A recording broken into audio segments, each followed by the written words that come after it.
For over 3,000 years, the ancient Egyptians built tombs, carved spells, and mummified their dead, all for one purpose: to prepare for what came after death.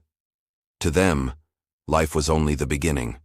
The real journey began at the moment of death, a perilous adventure through the underworld known as the Duat, a journey where the soul was tested, judged, and if found worthy, granted eternal paradise. This is the entire story of the Egyptian afterlife explained.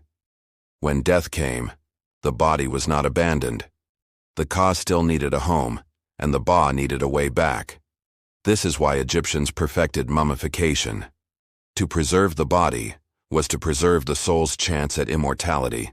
Without a body, the spirit would fade, doomed to wander forever. The soul began its journey guided by spells from the Book of the Dead, sacred texts placed in tombs, filled with passwords, maps, and incantations. Without them, the traveler was helpless, but even with guidance, the road ahead was filled with dangers. In the Duat, knowledge was power. To speak the secret name of a guardian meant safe passage. To fail meant destruction. The Egyptians saw life as a preparation. Every prayer, every ritual, every burial rite was training for this journey. At last, the soul reached the Hall of Judgment. Here, in the presence of Osiris, Lord of the Dead, and 42 divine judges, the heart of the deceased was placed on a golden scale. On the other side lay the feather of Ma'at, goddess of truth and justice. If the scales tipped against you, there was no second chance. The monster Ammit, part lion, crocodile, and hippopotamus, devoured the heart.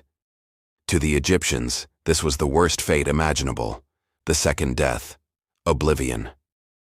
In the field of reeds, the soul was reunited with family, worked the land they loved, and lived in harmony with the gods.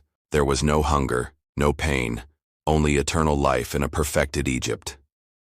This vision of the afterlife shaped an entire civilization.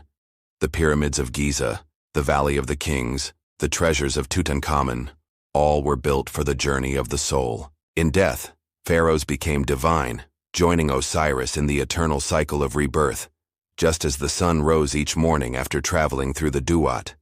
To the Egyptians, death was not an end. It was a transformation, a test of truth, and a promise of eternity. Every scarab carved, every spell whispered, every stone lifted in the building of tombs was an act of faith.